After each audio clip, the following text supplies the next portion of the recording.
여러분 안녕하십니까. CJB 시사공방입니다. 코로나19 팬데믹 상황이 시작된 지 1년이 넘었지만 확산세가 꺾이기는커녕 제4차 대유행 조짐까지 보이고 있습니다. 이런 가운데 시작된 코로나19 접종도 지금 혈전 논란 등으로 현재 불안감이 커지고 있는 상황인데요. 오늘 시사공방에서는 충청북도의 코로나19 방역 대책에 대해서 들어보고 현재 백신 접종 상황 또 앞으로의 계획에 대해서 이야기 나눠보겠습니다. 오늘 함께해 주실 분들 소개해드리겠습니다. 김장혜 충청북도 행정부지사 나오셨습니다. 네, 안녕하십니까. 네, 김준영 충북대병원 감염내과 교수 나오셨습니다. 안녕하십니까. 네, 두 분과 함께 오늘 코로나 상황 또 충청북도 중심으로 좀 얘기를 나눠볼 텐데요. 현재 4차 대유행 얘기가 계속 나오고 있어서 좀 불안감이 커지고 있는데 하나하나 좀 짚어보겠습니다. 그 충북의 현재 좀 구체적인 상황이 어떻습니까? 예, 4월 15일 현재 누적 확진자가 2,404명으로 나타나고 있고요.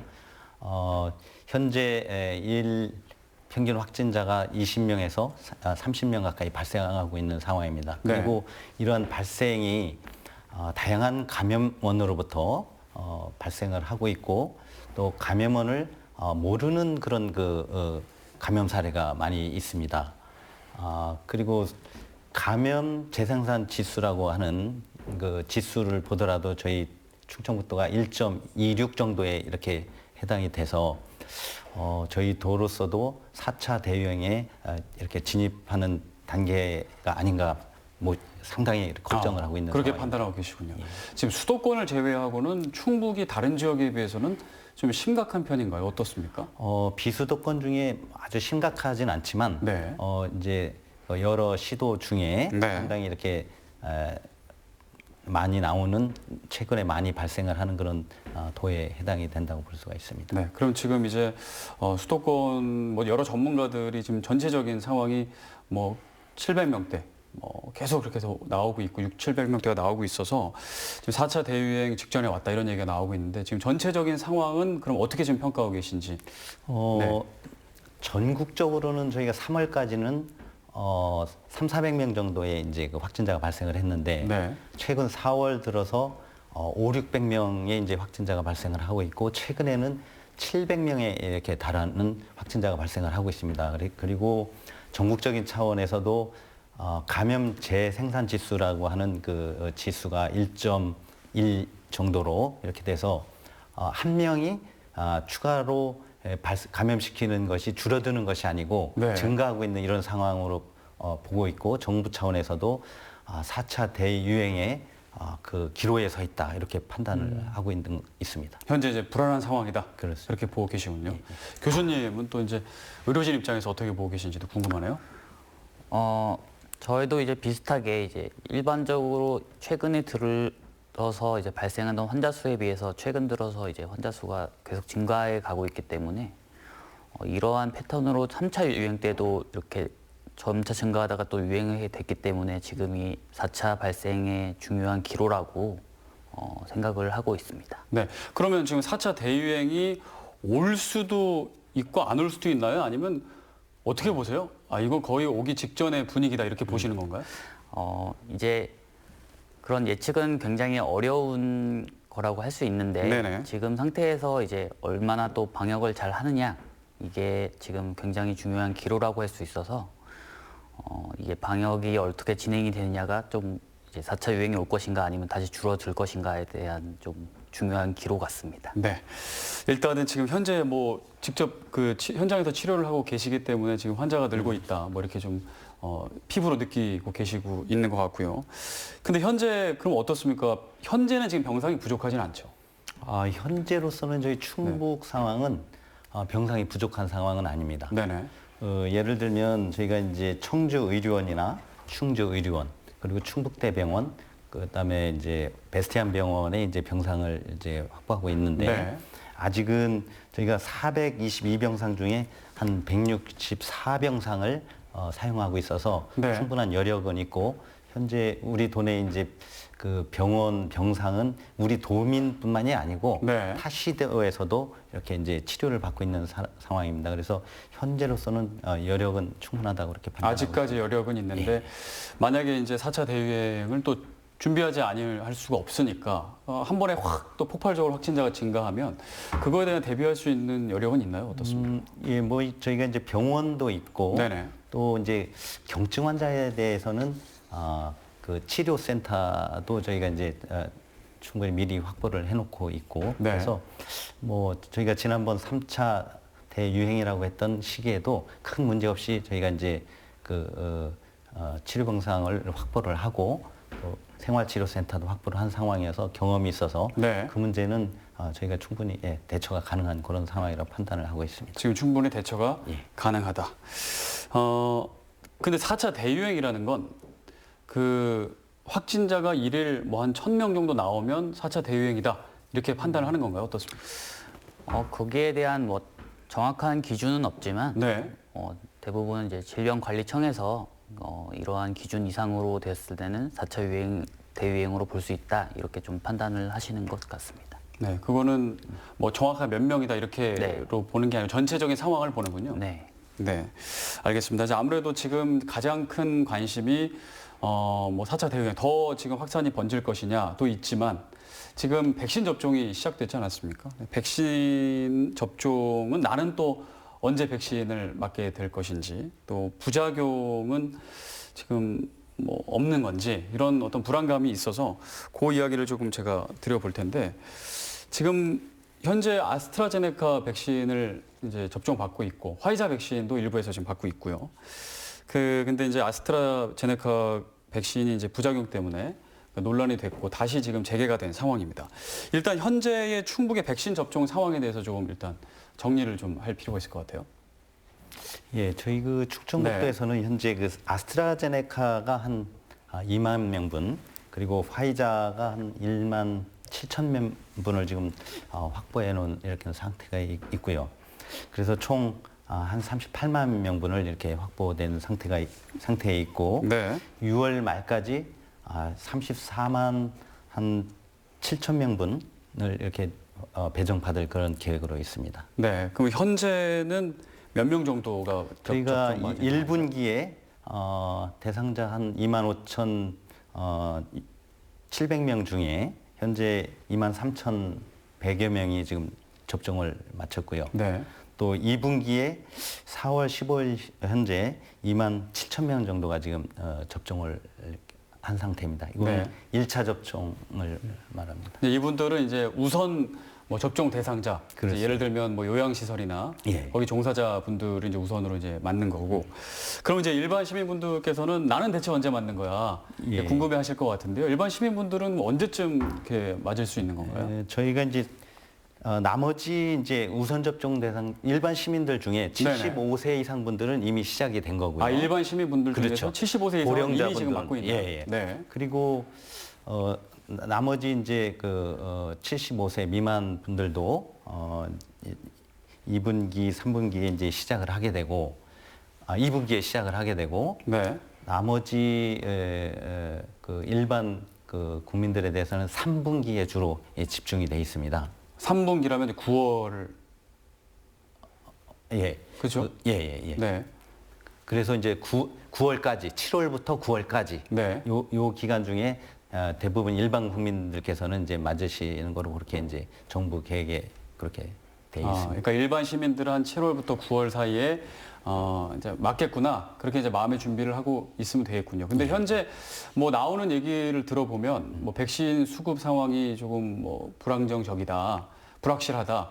그래서 그 일정이 좀 늦어질 수도 있다. 뭐 이런 얘기도 나오던데요. 어떻습니까? 그거는 최근에 뭐 이제 그 백신 그 공급과 관련해서 일부 이제 우려도 하시는데 그거는 정부 차원에서 그 백신 확보 추진 TF도 구성을 해서 지금 네. 가동을 하고 있기 때문에 저희 충청북도로서는 정부가 최대한 당초 계획대로 백신을 확보하면 그것을 우리 도민들에게 계획된 일정에 맞춰서 안전하고 차질 없이 그 시행을 할 준비를 지금 만반의 준비를 하고 있는 그런 상황입니다. 네. 그러면은 가만히 있으면 맞으라고 연락이 오나요? 어떻게 되나요? 예, 저희가 이제 그걸 지난 1월에 네. 백신 접종 계획을 이제 발표를 해드렸고 네. 그 일정에 따라 아까 말씀드린 대로 75세 이상 어르신들은 이미 이제 시작이 됐고 네. 그다음에 2분기에 74세에서 65세 이상 어르신분들이 이제 접종을 시작하게 되고 네. 나머지는 3분기에 주로 집중적으로 이제 이렇게 저희가 접종을 할 계획으로 그렇게 있습니다. 네, 통보가 오는 거죠? 그 당연히 그렇습니다. 네네네, 예. 알겠습니다. 뭐 일단 언제 만들지 궁금해하시는 분들이 많기 때문에 좀 여쭤봤고요. 주변에 이제 저도 얘기를 들어보면 하도 이제 막 부작용 얘기, 뭐 혈전 뭐 얘기가 있어서 불안해하시는 분들도 있고, 저도 뭐 불안한 게 사실이고요. 실제로 방역 그 지금 하시는 분들도 불안하실 것 같습니다. 그게 사람이 당연할 것 같은데. 그래도 이제 뭐 거시적으로 그리고 대의적으로 이거는 또 집단 면역 형성과 이제 코로나를 또 최종적으로 종식하기 위해서는 또 맞아야 되는 또 그런 상황이 있기 때문에 추진을 해야 되는 그런 가치가 지금 약간 부딪히고 있는 것 같습니다. 그 주변의 얘기를 들어보면 이제 불안해하시는 분들이 많은데, 일단 제가 궁금한 거는 그 백신을 맞고 안 맞고가 자율인가요? 아니면은 안 맞으면 뭐 처벌을 받거나 뭐 그런 게 있나요? 현재로서는 네네. 뭐 이게 처벌을 하는 그런 내용은 없습니다. 의무는 아닌가요? 나중에 안 맞아도 되나요? 다만 네. 접종 계획 공급 계획에 따라서 계층이나 연령대에 이제 맞으실 수 있도록 계획을 세워 놓은 상태인데 네. 그 접종 계획 시기에 맞지 않으실 경우에는 이제 4분기로 이제 넘어가는 거로 그렇게 지금 계획이 돼 있습니다. 그 순서에 안 맞으면 그렇죠. 뒤로 밀리는군요. 그렇습니다. 4분기에 이제 맞으실 수밖에 없는 상황이라서 가능하면 계획된 시기에 이렇게 맞으시는 것이 바람직하다고 그렇게 생각이 됩니다. 의무는 아니고 이제 권장인데 그 시기에 아니면 뒤로 밀리는데, 뒤로 밀렸을 때 예를 들면 뭐 좀 구체적으로 말씀을 드리면 뭐 아스트라제네카는 안 맞고 나는 화이자를 맞겠다 뭐 이렇게 하시는 분들도 계시잖아요. 근데 뒤로 밀렸을 때 화이자를 맞을 수도 있고 안 맞을 수도 있는 거네요. 그때 그 그렇습니다. 백신이 예. 어떤 백신이 올지는 선택을 못 한다고 제가 들었거든요. 예, 어떻습니까? 4분기에도 나름 4분기 이제 아마 접종 계획에 따라서 네. 이렇게 발표가 되면 그거에 따라서 맞으셔야 되는 그런 상황이 올 수 있을 것 같습니다. 선택은 안 되는 거죠. 예, 예. 네, 알겠습니다. 일단 뒤로 밀린다 말씀해 주셨고, 지금 이제 아스트라제네카 백신이 잠깐 그 부작용 때문에 그 유보가 됐다가 다시 재개된 그런 상황입니다. 어떻게 보시나요? 좀 맞아도 될까요? 괜찮을까요? 그런 걱정이 있습니다. 네. 일단은 이제 유럽에서 그런 혈전 발생에 따라서 그 유럽 의약품청에서 조사를 했고 네. 굉장히 극소수의 환자에서 그런 혈전 형성이 이런 아스트라제네카 백신하고 좀 연관성이 있어 보인다고 이제 발표를 한 상황입니다. 네. 근데 저희 나라에서도 지금 아직까지 이제 아스트라제네카 백신을 맞고 나서 이제 혈전이 생겼다라고 이제 그러니까 아스트라제네카 백신을 맞고 나서 추후에 이제 혈전이 확인된 경우는 한 3가지 경우라고 할 수 있는 세 명 정도가 발생을 했는데 현재까지요. 네. 근데 이게 지금 그때까지 이제 3명 발생할 때까지 맞은 사람의 수준은 한 90만 명 정도였거든요. 90만 명 중에 현재 네. 3명이 발생한 상황이다. 네. 우리나라에서는. 네. 근데 이제 유럽 이제 의약품청에서 이제 발표했던 그런 혈전 형성은 이제 피 검사를 했을 때 뭐 이제 혈소판 수치가 떨어지고 약간 그런 일반적이지 않은 좀 특이한 경우에 이제 혈전 발생이었는데, 우리나라에서 발생한 그 3분의 경우에는 이러한 경우와 지금 잘 맞는 거 이제 그러한 이제 백신을 맞아서 발생하는 경우와 딱 이렇게 연관성이 확 있어 보이지는 이제 그렇게 높아 보이지는 않는다, 이렇게 좀 발표가 난 상황이라서 네. 지금 이제 백신이라는 것도 뭐 이런 항체 형성이나 뭐 이런 혈전 형성하는 게 꼭 모든 사람이 일반적으로 나타나는 건 아니고 굉장히 극소수의 환자에서만 발생하는 경우이기 때문에 조금 이렇게 이제 맞으면 혈전 형성이 뭐 많이 돼서 큰 문제가 되는 거다, 이렇게 생각하는 게는 조금 아직은 이른 것 같습니다. 현재 우리나라에서는 90만 명 정도 맞았는데 네. 3명 정도가 혈전에 대한 부작용이 있는데 그게 이제 또 인과성을 아직 네. 밝혀지지는 않은 거고요. 그럼 그분들의 지금 건강 상태는 어떤가요? 그 세 분? 아, 그것까지는 제가 정확하게는 듣지 그렇군요. 못했는데요. 근데 그런 일반적으로 아스트라제네카 백신을 맞고 나서 생성됐던 혈전 형성됐던 그런 양상과는 좀 차이가 있다는 얘기는 들었습니다. 그러면 혈전이라는 건 제가 공부하기로는 혈액이 응고, 네. 혈액이 굳는 건데 네. 그 혈액이 굳으면 어떤 위험이 있는 거예요? 이제 그 혈전이라는 게 이제 네. 혈관 안에 이제 네. 피가 응고돼서 이제 굳는 경우를 말하는 건데, 그러면 이제 피라는 것은 이제 혈관을 타고 온몸을 순환해야지 이제 문제가 없는 건데, 그런 혈전이 생기게 되면 그런 혈관을 통해서 피가 가는 길이 이제 막히게 되는 거거든요. 네. 그래서 막혀서 이제 생길 수 있는 문제들은 좀 여러 가지가 있을 수 있는데, 이제 저희가 장기라고 할 수 있는 폐나 아니면 머리 쪽으로 이제 가는 혈관들이 막히면서 그것에 의해서 이제 폐 색전이라든지 아니면 뇌 경색 이런 게 발생할 수 있습니다. 네, 그렇군요. 자, 그렇다면 발생할 수는 있는데 어쨌든 저희는 그 비율과 확률을 봐야 되는 거잖아요. 네. 그러면 아스트라제네카 백신을 맞는 것이 우려할 수준인가요? 아니면 의료진 입장에서 어떻습니까? 이게 말씀드렸다시피 발생 네. 확률이 매우 낮은 좀 희귀하고 좀 극소수의 경우에서 발생하는 거기 때문에 지금 우리나라 질병관리청에서도 이제 전문가 이제 상의를 통해서 30세 이상은 맞는 것이 좋겠다 이렇게 일단은 이제 안내를 하고 있거든요. 네. 그래서 그러한 상황을 봤을 때는 저는 이제 그러한 이제 지침대로 30세 이상에서는 이제 접종을 유지하는 게 맞다 이렇게 생각을 하고 있습니다. 30세 지금 미만은 접종에서 제외가 된 건데 네. 30대 미만이 제외가 된 건 왜 그런가요? 지금 보고들이 조금 젊은 사람에서 발생한다는 보고들이 있고, 젊은 사람 30대 네. 미만에서 혈전이 더 많이 네, 발생한다? 혈전이 발생하는 경우들이 이제 좀 젊은 사람에서 좀 흔했고, 네. 두 번째로는 이제 여러 번 얘기를 들으셨겠지만 이 코로나19에 감염된 사람들 중에서 중증으로 진행하거나 사망하는 분들은 고령층이 많았거든요. 네. 그렇기 때문에 고령층 같은 경우에는 이제 코로나19에 감염이 되게 되면 중증이나 사망도로 사망할 수 있는 확률이 높기 때문에 그런 극소수에 발생할 수 있는 확률을 생각하더라도 접종을 하는 게 더 이제 이로운 상황이다 이렇게 판단을 하는 거고요. 이제 젊은 층이 될수록 코로나19에 감염이 돼도 중증이나 사망이 발생하지 않고 대부분은 경증이나 회복이 잘 되시기 때문에 그런 이제 접종으로 얻을 수 있는 이득을 고려해 봤을 때는 이제 30대 이하에서는 접종하지 않는 것이 조금 더 이득이겠다 이렇게 판단이 되었기 때문에 지금 지침상으로는 이제 30대 이상에서는 이제 접종을 하라고 이렇게 네.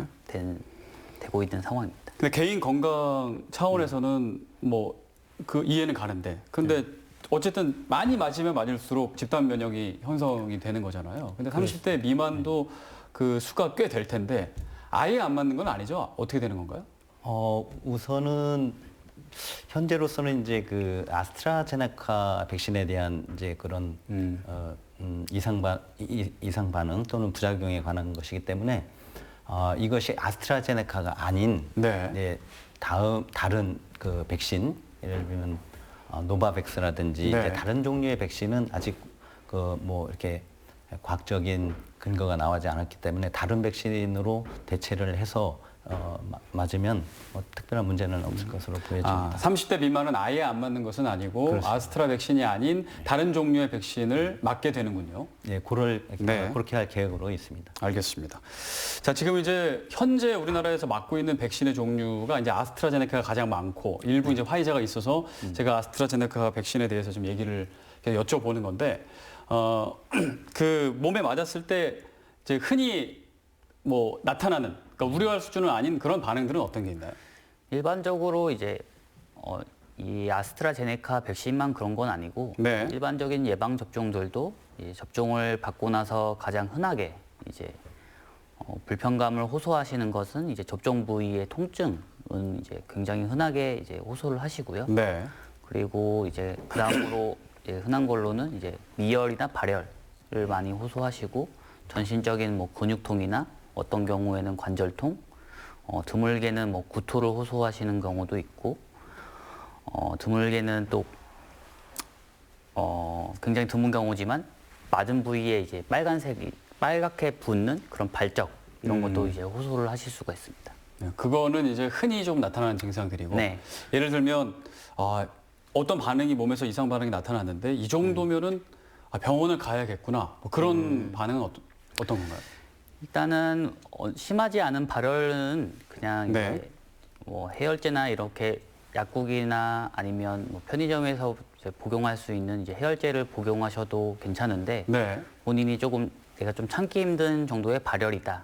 아니면 접종 받은 부위가 빨갛게 심하게 붓는 게 너무 통증이 심하고 이제 빨갛게 심하게 붓는다. 이런 경우에는 병원을 와야 되고요. 네. 그리고 이런 것들은 이제 그래도 이제 심하지 않은 부작용이라고 할 수 있는데 네. 가장 걱정되는 이제 부작용 중에 하나는 이제 아나필락시스라 그래서 그런 이제 백신에 대한 이제 중증 알러지 반응인데요.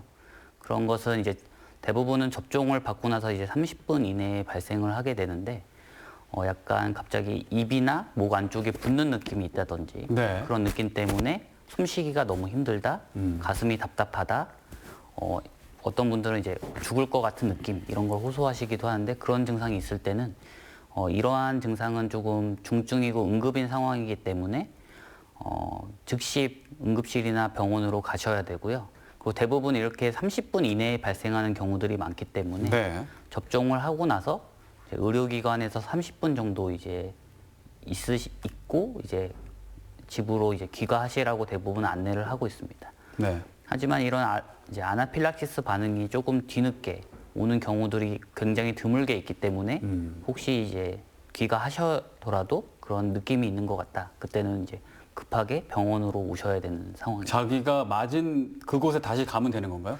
꼭 그렇진 않고요. 네. 급한 상황이면 이제 병원 응급실 갈 수 있는 가까운 병원 응급실로 빨리 가시면 그쪽에서 대처가 가능하기 때문에 그런 좀 제가 말씀드린 이제 아나필락시스 반응 같은 증상을 느낀다. 그러는 경우에는 이제 가까운 응급실로 가시는 게 가장 좋겠습니다. 네. 그런 위험한 그런 어떤 이상 반응들은 이제 30분 이내에 보통 네. 나타나고 그 이후에 뭐 몇 시간 뒤에 하루에 나타나는 것들은 아까 이제 미열이라든지 네. 뭐 약간 약간 두통 네. 뭐 이런 것들은 이제 그 본인이 너무 힘들거나 그러면 이제 병원에 네. 찾고 뭐 그런 상황인 거죠. 계속 백신에 대한 불안감이 있기 때문에 제가 이제 여쭤보는 거고 또 정확하게 알아야 불안감이 해소될 수 있기 때문에 제가 물어보는 건데 지금 네 말씀해 주시죠. 여태까지 저희가 이제 2월 26일부터 백신 접종을 우리 도내에 시작을 했는데 네. 현재 이상 반응으로 이제 신고된 것이 한 266건이 됩니다. 네. 그런데 그것은 대개 이제 발열이 가장 많고요. 네. 한 62%, 근육통, 메스꺼움 이런 순서로 이제 그 신고가 되고 있습니다. 그래서 아주 뭐 이렇게 중증인 경우는 많지 않고요. 다만 딱 한 건이 그 중증으로 이제 이렇게 신고된 것이 이제 폐렴 증세인데 네. 그것도 우리 전문가로 구성된 민간협의체에서 그것은 백신과는 인과관계가 없다고 이렇게 이제 판정이 된 그런 사례가 있습니다. 네. 그리고 아까 말씀하신 바와 같이 이제 접종 부위의 통증이라든지 무슨 그 부기, 발적 같은 경우는 바로 이제 발생을 했다가 사라질 수도 있는데 만일에 이게 48시간 이상 지속된다든지 그러면 또 의사 선생님의 진료를 좀 받으셔야 될 것 같고요. 또 4주 이내에 뭐 호흡곤란이라든지 흉부 통증, 복통 뭐 이런 것들이 이제 발생을 하면 이런 경우에도 만일에 대비해서 가까운 그 병의원에 가셔서 네. 의사 선생님의 진단을 꼭 이렇게 받으시도록 저희 그 보건소에서는 안내를 네. 하고 있습니다. 알겠습니다. 백신 그 접종에 대해서는 사람마다 받아들이는 그 정도가 다 다르기 때문에 본인의 건강도 이제 본인이 알고 그래서 뭐 정말 꺼려지는 분들도 계시고 뭐 나는 맞아야지 이렇게 생각하시는 분들도 계실 텐데 어떤 마음가짐, 어떤 판단이 필요할까요? 저는 예, 백신을 좀 이렇게 꺼리는 그런 심리는 그 정확한 그 백신의 과학적 그 효과에 대해서 좀 신뢰가 좀 부족한 측면이 하나가 있고요. 네. 또 하나는 그 이제 해외 사례라든지 또는 그 백신에 대한 이제 그 소위 이제 허위 조작 정보라 할까요? 가짜 뉴스가 이렇게 이제 유행되면서 그에 따라서 또 불안감을 갖게 되는 두 가지 경우가 있을 것 같습니다. 네. 그래서 저희 그 정부와 우리 도에서는 국민의 안전을 가장 최우선으로 생각을 하고 네. 과학적 근거에 기반을 해서 이제 이 판단을 이제 하고 있다는 말씀을 드리고 싶고요.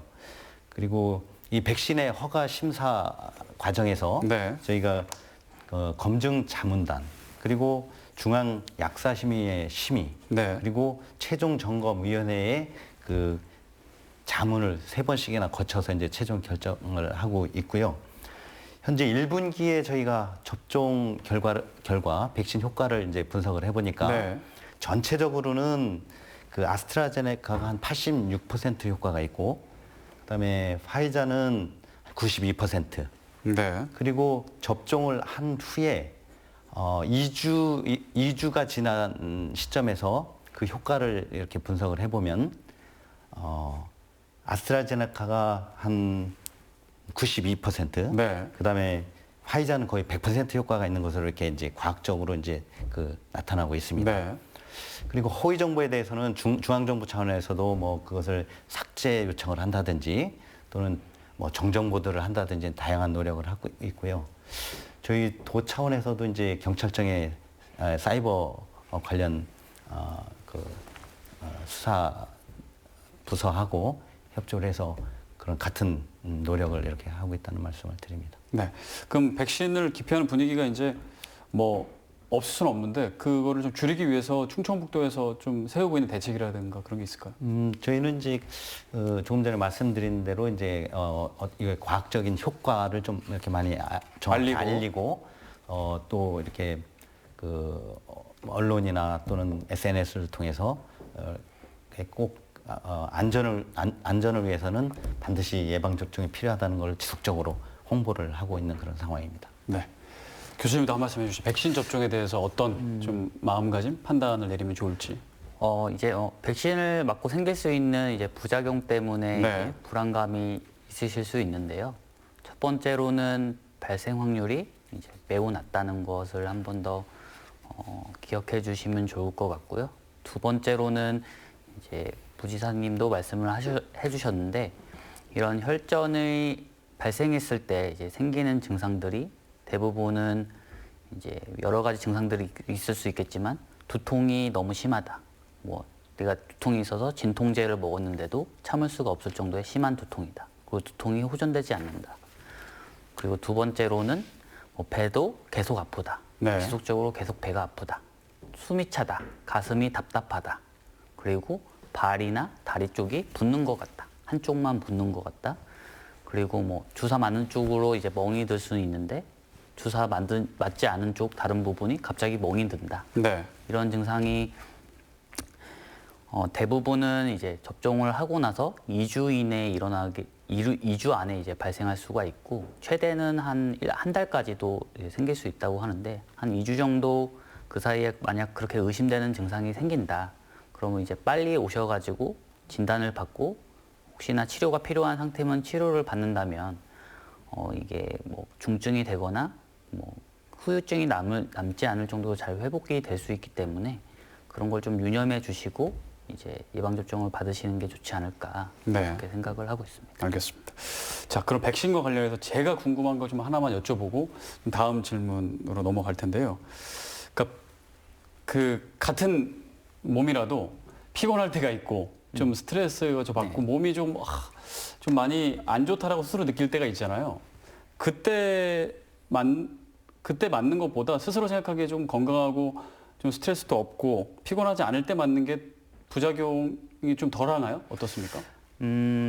꼭 이제 몸 상태가 안 좋았을 때 접종했을 때 더 부작용이 많이 생긴다. 그런 이제 데이터나 그런 건 없고요. 네. 근데 대부분은 지금 같은 상황은 아니고 일반적인 이제 예방 접종들은 이제 시점을 꼭 뭐 이때 맞으면 안 되고 다른 때 맞아도 이때 막 그러한 시점이 정해져 있는 것이 아니기 때문에 그렇게 몸이 그냥 크게 힘든 상황이면 이제 예방 접종을 받고 나서 뭐 열이 난다든지 통증이 있다든지 아니면 이제 근육통이 있을 때 더 힘들게 느낄 수 있기 때문에 그런 시점을 이제 피해서 접종을 하게 되는데요.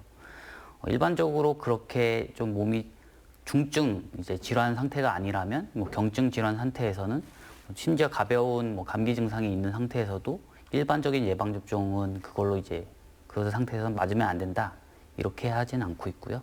환자가 본인이 스스로 이제 컨디션이 그렇게 크게 나쁘지 않다 그런 상황에서는 예방 접종을 받는 것은 크게 문제가 없습니다. 네, 알겠습니다. 자녀들 입장에서는 또 나이 많으신 또 부모님을 이렇게 좀 막 맞으시는 게 불안한데요. 어떻게 생각하면 좋을까요? 참고로 제가 그 혈액 응고나 네. 이거 이상 반응이나 부작용에 대한 그 자문단의 연구 결과를 한번 네네. 말씀드려 보겠습니다.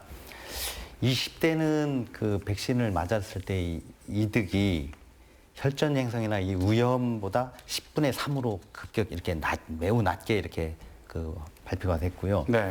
70대에는 그 백신을 접종함으로써 얻는 이득이 위험의 62배 정도로 이렇게 이제 그 결과가 나와 있습니다. 네. 그러면 연세가 많으실수록 그 안 맞았을 때의 위험, 또 중증 환자가 되실 가능성, 또 감염이 돼서 사망하실 가능성보다 맞음으로써 혈전 응고라는 그 부작용이 나타날 확률이 현저히 낮다고 이렇게 이제 과학적인 결과가 나와 있기 때문에 네.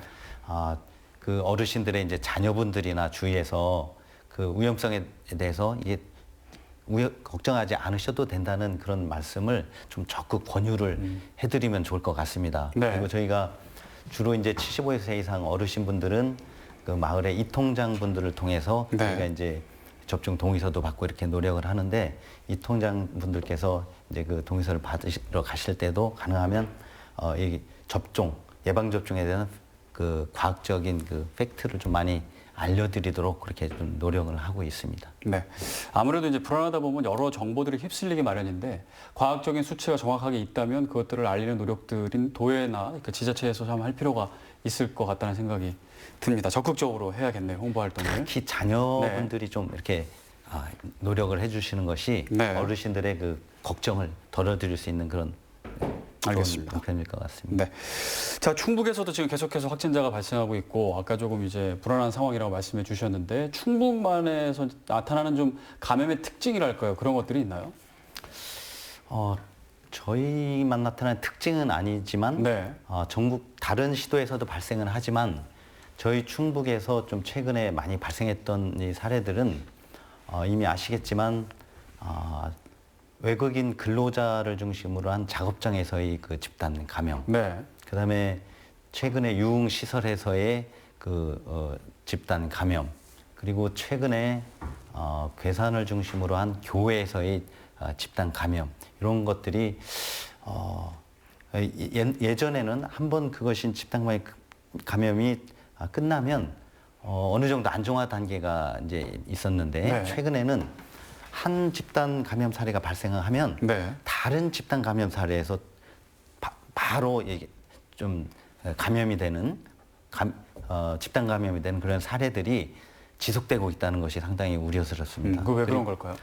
요거는 저희가 이제 생각하기에 상당히 다양한 감염이 이렇게 눈에 보이지 않는 감염이 어느 정도 이렇게 자리 잡고 있다 곳곳에. 네. 그래서 그런 판단하에 저희가 늘 우리 도민분들께 방역 수칙을 철저히 지켜주십사 하는 이제 호소를 많이 하고 있습니다. 그래서 가까운 직장 동료 또는 친척 또는 지인분들과 이제 접촉을 하시더라도 거리두기나 기본적인 방역 수칙은 꼭 지켜주시는 것이 감염 확산을 최소화하는 아주 그 최선의 대책이라고 그렇게 생각을 합니다. 네. 지금 이제 도에서나 또 지자체에서 그 코로나 방역 또 종식을 위해서 노력하고 계신데 지금 이제 1년 넘게 이렇게 해오시다 보니까 또 지치시는 부분도 있고 또 반복되다 보니까 이제 그 요령을 또 터득하는 부분도 있고요. 그 좀 가장 그 방역하는데 어려운 부분이 있다면 어떤 게 있을까요? 이제 이것이 1년 정도 이제 지금 코로나19가 지속되다 네. 보니까 방역 수칙 준수에 우리 그 이제 도민분들께서 많이 협조는 해주고 계신데 그 좀 피로감이랄까요? 네. 수칙을 준수하는 피로감 그리고 약간 좀 이렇게 그 긴장감을 늦추는 이제 그런 사례들을 우리가 집단 감염이 발생한 다음에 역학조사를 해보면 수칙을 지키지 않으셔서 집단 감염이 확산된 사례가 대부분 이렇게 확인이 됩니다. 네. 그래서 이 부분들이 저희가 저희 방역 당국에서는 지속적으로 방역 수칙 준수를 강조를 해드리는데 이제 도민분들께서는 그 오랜 장기간 동안의 그 피로감 때문에 네. 수칙 준수에 조금 이렇게 느슨해지는 측면이 있지 않나 해서 거기 좀 가장 우려를 하고 있습니다. 네. 그 실제 의료 현장, 그 치료 현장에서도 어려움이 있으실 것 같습니다. 어떤 게 있을까요? 이제 뭐 얘기하셨다시피 이게 너무 이제 장기화되고 있기 때문에 이제 의료진이나 뭐 다른 의료에 관련된 일에 이제 서포트 해주시는 분들도 이제 좀 그 계속된 환자 진료에 따른 좀 피로감 이런 거에 좀 다들 그런 걸 좀 겪고 계신 것 같습니다. 네. 근데 뭐 그래도 일단은 이 사태가 좀 진정돼야 되기 때문에 뭐 그런 거 이외에는 지금 뭐 다른 불편한 점 이런 건 없는 것 같습니다. 지금 그 오래 지속되다 보니까 교수님 직접 치료를 이제 하고 계시는 거잖아요. 네. 어떻게 체력은 어떠신가요? 많이 피곤해 하신가요? 어떻습니까? 저는 그냥 버틸만 한데 이제 네. 전체적인 분위기가 예, 어떻습니까? 저뿐만 아니라 사실 이제 환자를 같이 보는 전공의도 있고 이제 네. 간호사 선생님들도 있고 도와주시는 뭐 임상병리사나 뭐 다양한 분들이 계시기 때문에 사실 그 환자를 보기 위해서 이제 방호복을 입고 들어가는 것 자체가 굉장히 이제 체력적인 소모가 좀 큽니다. 땀도 많이 나고 이게 막 순환이 잘 안 되기 때문에 이렇게 쓰고 있으면 되게 답답함을 느끼고 그런 경우들이 많은데 또 환자가 중증이다 이런 경우에서는 그 안에서 오랜 기간 환자를 계속 지속적으로 봐야 되거든요. 네. 그래서 그런 것들이 조금 이제 힘들어하시는 분들이 있는데 그래도 다들 조금 격려하면서 지금 잘 버티고 있는 것 같습니다. 네. 그 의료진들을 위해서 좀 뭐 충청북도에서도 이렇게 좀 뭐 대책이 있을까요? 예, 저희가 그 의료진 중에 뭐 특히 이제 우리 그 보건 의료 인력, 네. 뭐 공무원인 경우에는 가능하면 특별 휴가도 좀 이렇게 사용할 수 있도록 특정 시기에는 좀 이렇게 권장을 하기도 하고 또 어렵지만 그 근무자들 간에 네. 이렇게 순환해서 뭐 주말 근무도 하게 하고 하는 이런 배려가 좀 필요한 것 같은데 다만 현장에서의 긴박감 때문에 이제 일부 시군이라든지 일부 지역에서는 아마 거의 쉬지도 못하고 1년 내내 이렇게 그 방역 활동 또는 저 백신 접종 활동에 아주 그 밤낮 없이 고생하는 이 의료 인력들이 많은 것 같습니다. 네. 그러니까 코로나가 현재 있는 상황이기 때문에 뭐 쉴 수 없는 건 사실 당연하고 어쨌든 서로 지금 버티고 있는 상황인데 그래서 하루빨리 지금 코로나가 물러가야 되는데요. 그래서 이제 백신을 맞고 또 많은 분들이 맞아서 집단 면역이 생겨서 결국 이제 최종 목표는 코로나가 사라지는 것이 이제 저희 또 최종 목표인데 정부는 그 일정대로 다 백신을 맞춰서 11월까지는 집단 면역을 형성하겠다고 이제 애초에 계획을 세웠는데요. 현재 그게 조금 요원해질 수 있다. 뭐 이런 분석도 좀 나오고요. 어떻게 보고 계십니까? 예. 저희 그 정부와 도에서는 코로나19 예방접종 계획에 따라서 11월 말까지 네. 국민의 70%, 도민의 70%를 접종함으로써 집단 면역을 형성하겠다는 목표를 가지고 있습니다. 그 전문가들에 의하면 통상 60-70% 정도는 면역이 형성이 돼야 집단 면역이 가능하다 이렇게 이제 보고 있는데요. 네. 저희 그 충청북도에서는 지금 1분기에 지금 2만 8천 명 정도 이제 접종을 완료를 했고 2분기에 34만 7천 명의 이제 접종을 완료할 계획으로 있습니다. 그리고 3분기에 한 98만 명. 문제는 이제 백신 수급인데 네. 그것은 저희 자치단체로서는 뭐 정부 차원에서 지금 TF까지 가동을 하고 대통령님도 백신 확보에 총력을 다하라는 말씀을 하셨기 때문에 네. 백신 수급 계획이 당초 계획대로 충분히 이루어질 것으로 이렇게 이제 기대를 하면서 네. 자치단체 차원에서는 우리 도민들이 안전하고 차질 없이 계획된 대로 접종을 하실 수 있도록 만반의 준비를 하고 있습니다. 네. 좀 뭐 전문가 입장에서 어떻게 보세요? 좀 올해 11월까지 이제 정부에서는 목표를 하고 지자체에서는 당연히 정부가 그렇게 지침 계획을 세웠으니까 같이 노력을 하는 게 맞는 상황인데 11월까지 생길까요? 아니면 내년까지 갈 수도 있을까요? 어떨까요? 가능할까요? 이제 사실 집단 면역을 이제 확보를 이제 형성하겠다 이런 것을 이제 약간 이제 완전히 코로나 사태를 종식시키겠다와는 조금 차이가 있는 이제 개념일 수가 있겠는데요. 그래요. 집단 면역 60-70%와 코로나 종식과는 또 다르군요. 네. 어떻게 다른가요? 이제 집단 면역을 이제 형성하겠다는 것은 이제 한 사회나 이제 나라에서 어떠한 질병이 이제 굉장히 이제 유행하는 걸 막겠다는 의미가 좀 더 큽니다. 네. 이제 집단 면역을 형성을 한다고 해서 이제 코로나가 완전히 종식이 되는 건 아니고 지금 이제 많은 전문가들 예측으로는 이제 한때 유행했던 뭐 신종플루나 그런 것처럼 이제 일시적으로 유행할 수 있는 그러한 질환의 형태로 변할 거다. 그리고 70%를 이제 형성한다고 해서 이제 감염이 모두 안 생기는 건 아니고 아까 전에 뭐 감염 재생산 지수 이런 것도 이제 얘기해 주셨는데 이게 이제 이해하기 쉽게 말씀드리면 이제 남에게 한 명이 이제 감염이 되면 남에게 이거를 그러니까 뭐 감염 이제 재생산 지수가 2다 그러면 한 명이 감염됐을 때 2명의 사람한테 감염을 시킬 수가 있다 이런 네. 의미를 뜻하는 거거든요. 그러면 이런 재생산 지수가 1 미만으로 떨어져야지 한 사회에서 유행이 조금 줄어드는 건데 네. 집단 면역은 사실 그 1 이하로 떨어뜨리겠다는 목표를 위해서 접종을 하는 거고. 그러니까 10명 중에 7명이 그 백신을 맞고 항체 형성돼 있으면 네. 전파력이 그만큼 떨어진다. 네. 그런 한 뜻이죠. 사회에서 유행할 가능성이 이제 현저하게 낮아지는 거죠. 네. 그래서 그러한 상황을 만들어서 뭐 산발적으로 뭐 감염이 일어날 수는 있겠지만 이제 사회적으로는 일상생활을 이전처럼 이제 하는데 지장 없을 정도의 면역력을 획득시키겠다. 이런 것을 목표로 하고 있다고 생각합니다. 네. 그럼 그 70%의 형성 시기는 언제로 보십니까? 전문가 입장에서.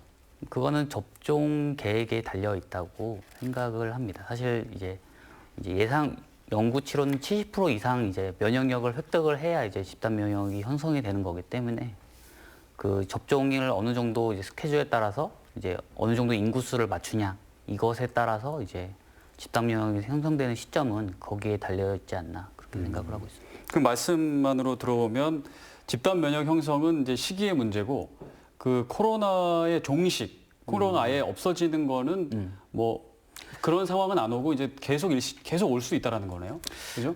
네, 지금 뭐 뉴스를 통해서 아시고 계시겠지만 뭐 변이 문제도 있고 네. 변이에 따라서 이제 지금 예방 접종도 뭐 2회 맞고 끝나는 상황도 아니고 이제 뭐 예측에 따라서는 뭐 매년 다시 한번 맞아야 될 수도 있다 아니면 추가적으로 한 번 더 맞아야 될 수도 있다 이런 여러 가지 예측이 있는데 네 종식을 얘기하기는 조금 예방 접종이 끝난다 그래도 네. 그거는 조금 이른 얘기일 수 있을 것 같고요. 일단은 우리 사회가 이제 이러한 이제 유행에서 좀 벗어날 수 있는 빨리 유행에서 벗어날 수 있는 길은 집단 네. 면역을 형성하는 거라고 생각을 합니다. 그렇군요. 그러니까 독감과 비슷하다고 생각하면 되겠네요. 독감이 매년 오고 네, 맞습니다. 우리가 백신을 맞아야 되듯이 네, 코로나도 이제 계속 때 되면 올 수도 있고 네. 그 관련된 백신을 또 매년 맞아야 되고 네, 그럴 수도 그런 있고. 상황과 비슷하다고 보면 되겠군요. 네, 맞습니다. 어쨌든 안타까운 상황이네요. 자, 충청북도의 거리두기 현재 단계가 준 2단계 상태로 들어간 걸로 알고 있습니다. 준 2단계는 어떤 제한이 있나요? 예. 지금 전국적으로 4차 대유행 진입 양상을 보이고 있는데 네. 지금이 이 확산 양상을 막느냐, 못 네. 막느냐에 따라서 4차 유행이 되느냐 안 되느냐의 기로에 서 있습니다. 그래서 저희 정부에서는 수도권은 2단계를 발표를 하고 비수도권은 1.5단계를 발표를 했습니다. 그런데 저희 충청북도는 최근 말씀드린 대로 다양한 감염원에서 일평균 20명 내외의 그 확진자들이 계속 발생을 하고 있어서 그 일상생활 방역은 2단계 수준으로 저희가 유지를 하고 네. 다만 다중 이용 시설 거기에는 이제 유흥업소를 포함한 노래 연습장 뭐 이런 것까지 포함이 됩니다. 이것은 그쪽에 종사하시는 그 자영업자분들의 그 경제적 어려움 등을 위해서 2단계로 가면 영업을 금지하게 돼 있습니다. 네. 그래서 그런 어려움을 감안해서 저희가 1.5단계로 유지를 하되 다만 동종업소에서 2개 이상 확진자가 발생을 하게 될 경우에는 2단계, 본격적인 2단계를 검토하는 것으로 그렇게 결정을 했습니다. 아울러서 다중이용 시설에서의 그 단체나 협회에서 대신 자율적으로 방역 수칙을 준수하는 노력을 하고 네. 또 점검 활동을 함으로써 이게 좀 자율적이고 또 그에 따른 책임을 지는 형태의 그런 방역 단계라 할까요? 그래서 저희가 준 2단계라는 이름으로 그렇게 발표를 하게 됐습니다. 네. 그 이번에 이제 발표한 내용 중에서 이제 보니까 이런 내용도 있더라고요. 코로나 의심 증상이 있어서 병원이나 이제 약국에서 좀 진단 검사를 권유하게 되면 검사를 의무적으로 받아야 된다라는 행정 명령도 내려진 걸로 알고 있는데 이는 어떤 내용인가요? 그러니까 의무적이라는 거는 권유를 했는데 안 받으면 뭔가 제재를 가한다 이런 건가요? 예, 그렇습니다. 저희가 최근에 집단 감염 사례를 이제 분석을 해보면 네.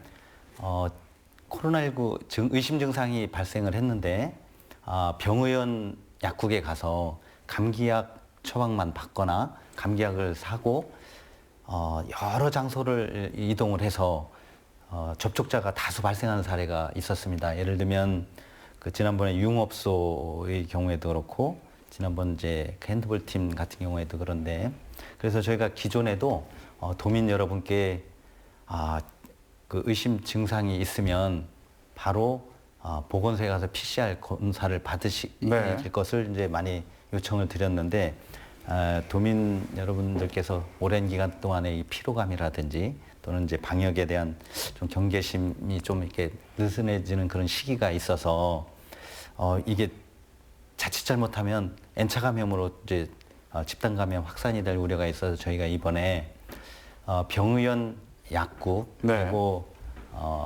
그 감기약을 취급하는 안전상비 의약품 그 판매업자에게 의심 증상이 나타나는 환자분이 오시면 네. 바로 보건소에 가서 PCR 검사를 받도록 안내를 해달라는 이제 네. 그 행정명령을 이렇게 발령을 하고요. 네. 또 안내를 받은 도민분께서는 반드시 보건소에 가서 PCR 검사를 이렇게 받으시라는 이렇게 명령입니다. 네. 그래서 저희가 판단하기에 이러한 그 어떤 절차만 확실히 되면 상당한 부분의 집단 감염을 줄일 수 있다고 판단을 하고 있습니다. 그리고 그러니까 현격한 고열이라든지 이런 네. 증상이 없더라도 혹시 다중이 군집하고 있는 장소에 이렇게 가서 접촉을 하셨다든지 네. 또는 밀폐된 장소에서 뭐 오랜 기간 이렇게 좀 활동을 하거나 접촉을 하셨다든지 하는 도민 여러분들께서는 보건소에 가셔서 PCR 검사를 이렇게 받으실 수가 있습니다. 네. 1.5단계에는 의사의 그 진단서 없이 이제 보건소에 가시면 과거에는 유료로 그걸 받으시게 이렇게 진단 검사를 받으시게 돼 있는데 네. 최근 4월부터는 정부에서 이것을 무료로 국민 여러분께서 증상이 있거나 증상이 없거나 보건소에 가서 진단 검사를 받으시면 무료로 검사를 이렇게 해주도록 제도가 개선이 됐습니다. 지금 검사는 다 무료군요. 그렇습니다. 네. 그래서 도민 여러분께서 언제든지 내가 조금 코로나19 의심이 간다. 그러면 바로 보건소로 가실 것을 다시 한번 당부드립니다. 네. 자, 이제 마무리할 시간이 거의 됐는데요. 한 가지만 여쭤보겠습니다. 요즘에 그 자가 진단 키트 얘기가 또 계속 나오고 있습니다. 뭐 이걸 도입해야 된다, 말아야 된다. 그러니까 좀 쉽게 검사할 수 있는 자가 이제 스스로 검사할 수 있는 그런 장점이 있지만 정확도가 떨어지기 때문에 오히려 문제가 나타날 수 있다. 뭐 그런 우려가 나오는데 어떻게 보시는지 좀 짧게 한 말씀 해주시죠. 예, 저는 이제 코로나 예방을 위해서는 우선 지금 이제 코로나 감염자를 조기에 좀 발견하는 것이 한 가지 중요한 방안이고요. 또 네. 하나는 철저한 방역 수칙을 준수하는 겁니다. 그리고 그 세 번째는 이제 백신 접종인데 지금 얘기하신 신속 진단 키트는 조기에 감염자를 발견해내는 최선의 방안이다. 네. 그렇게 생각을 합니다. 다만 그 정확도가 이제 문제인데 기존에 저희가 이제 집단 감염이 발생을 하면 PCR 검사를 선제적으로 동일 집단 나가서 유사 집단에 대해서 이제 일제 검사를 전수 검사를 했고 또 필요한 경우에는 신속 항원 진단 검사를 저희 충청북도에서 선제적으로 실시를 해서 저희가 22만 명에 대해서 이제 신속 항원 진단 검사를 해서 한 70명 가까운 그 감염자를 이렇게 찾아냈습니다. 네. 그래서 상당히 그 예방 효과를 거뒀는데 지금 말씀하신 그 신속 진단 키트, 자가 진단 키트를 이걸 저희가 이제 개발을 하거나 이게 이제 허가가 된다면 코로나 감염을 이렇게 차단하는데 아주 획기적인 그런 그 수단이 될 수 있다. 저희는 이렇게 보고 있습니다. 도움이 될 것으로 보고 그렇습니다. 계시군요. 네, 교수님 어떻게 보십니까? 신속 진단 검사 키트가 뭐 15분 정도의 결과가 나오고 그리고 이제 간편하게 할 수가 있다는 장점은 있지만 이제 증상이 있는 분들에서 검사했을 때는 뭐 진단율이 나쁘지 않지만 증상이 없는 분들에서 시행했을 때는 그렇게 이제 진단율이 꽤 높다고 말하기는 좀 어려운 검사라서 네. 무증상 확진자를 말씀하시는 거죠? 네. 무증상 확진자들은 네. 진단 키트에서 확진으로 안 나올 수 있다라는 거죠. 네. 제가 알고 있는 뭐 데이터마다 조금 연구 결과들이 많이 다르긴 하지만 뭐 60%, 50%, 60% 내외 이 정도로 알고 있어서 네. 이제 뭐 진단이나 뭐 이거의 뭐 보조적인 수단, 선제적인 수단으로는 뭐 충분히 가치가 있지만 네. 뭐 확진이나 이런 데 쓰이기에는 좀 우리나라 실정에선 무리가 있다 이렇게 생각을 하고 있습니다. 조금 신중할 필요가 있다. 네. 그렇게 보시는군요. 알겠습니다. 지금 현재 코로나 예방을 위해서 또 4차 대유행을 막기 위해서 정부나 지자체, 보건당국이 노력을 하고 있습니다. 근데 무엇보다 근데 가장 중요한 거는 내가 개인 수칙을 지키고 개인이 방역 수칙을 지키는 게 가장 중요할 것 같아요. 코로나 기간이 이제 오래되다 보니까 말씀하신 것처럼 아무래도 경각심이 떨어진 게 좀 사실이고 현실인데 지금 이 시기 우리가 어떤 마음가짐이 좀 필요할지 한 말씀 해주시죠. 예, 조금 전에 말씀드렸듯이 네.